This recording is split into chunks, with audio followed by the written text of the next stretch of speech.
যায় না, এর তীব্র প্রতিবাদ জানাই। আমরা এই যে কর্মবিরতিতে এসেছি, এর কারণ হচ্ছে দীর্ঘদিনের বঞ্চনার শিকার আমরা যতবার স্বাস্থ্য ভবনে এসেছি বিভিন্ন দাবি দাওয়া নিয়ে বলা হয়েছে এটা দেওয়া হবে ওটা দেওয়া হবে, কিন্তু লাস্ট পর্যন্ত কি আর কোনো দাবি দেওয়া পূরণই হয়নি।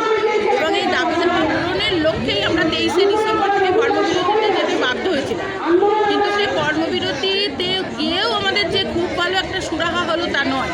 মাননীয় মুখ্যমন্ত্রী আমাদের মাত্র 1000 টাকা বাড়ালেন, কিন্তু আমরা তো কেউ রেজিগনেশন দিইনি, আমরা কর্মবিরতি করেছিলাম।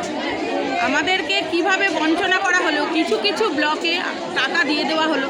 তাহলে কর্মবিরতি আশাদের যখন টাকা দেবেই না, তাহলে ফিক্সড অনারিয়ামটা ব্লকে চলে গেল কেন? কিছু কিছু মেয়েরা টাকা পেলো, কিছু মেয়েরা পেলো না।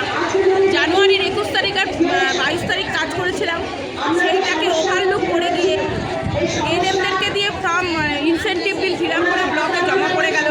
আমরা যখন বললাম তখন বললো বিল চলে গেছে, দেখছি কিভাবে দেওয়া যায়। ফেব্রুয়ারি মাসে 2টো বুধবার কামাই করেছি বলে দেবে না। তা আমরা তো অনেক কাজ অনেক রকম না করারটাও করে দিই। তাহলে আমরা দাবি করেছিলাম যে আমাদের ফেব্রুয়ারি মাসে টোটাল প্যাকেজটা দিন, আর জানুয়ারি মাসে যা যা কাজ করেছি সেগুলো একটু করে দিন। কিন্তু আমাদের কোনো কথাই মানতে রাজি নয়। একবার বলছে বিওমএইচ অফিসে যাও, একবার বলছে সিওমএইচ অফিসে যাও, একবার বলছে স্বাস্থ্য ভবনে যাও। যথারীতি জানিয়ে আজকে স্বাস্থ্য ভবনে আসি। 21 তারিখেও ঠিক এইভাবেই ব্যারিকেড, আজও এইভাবে ব্যারিকেড। আজকে পুলিশের সঙ্গে আশাকর্মীদের ধস্তাধস্তি, এমনকি পুলিশ মেরে আশার অনেক জায়গায় কেটে গেছে, তার পেটে লাথি মারা হয়েছে।